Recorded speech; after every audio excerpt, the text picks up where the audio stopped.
En dan verder maar sport. Snits-Wit-Zwart is het seizoen in de topklasse begonnen met 2 nederlagen. Joert kwamen de treffers op bezieten. Een verslag van Freek Wijma. De punten binnen dus meer als welkom in Snits. Dus kregen de eerste minuut van de wedstrijd de vrije trap van Snits-Wit-Zwart. En dan deze kopbal die er zomaar in roegelt. En dat is natuurlijk een mooi cadeautje voor de ploeg van Barry Sanding.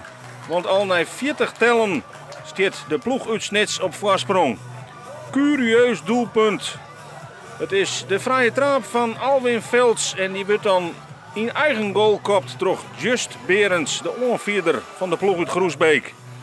En dus is het zomaar 1-0. En wat kan de treffers daarvoor voorstellen? Nou, deze vrije trap is aardig gevaarlijk. Knap schot van Wesley Meeuwsen, maar krijgt aan de verkeerde kant van de peel. En dan gaat Snits-Wit-Zwart vanzelfs op jacht naar meer. Freek de Jong met een fantastisch doelpunt in de vierde hoeken. En in de 40ste minuut wordt het 2-0. Florissante uitgangspositie voor Snits-Wit-Zwart. Met creërswerk hier van Freek de Jong. Die keihard uithelt met links. En zijn ploeg comfortabel op voorsprong zet. 2-0. Ja, de man van de eigen goal die hoopt in de tweede helft op herstel. En dat herstel dat liek het hier te komen. Het is Bas Hendricks die de lotte rekt.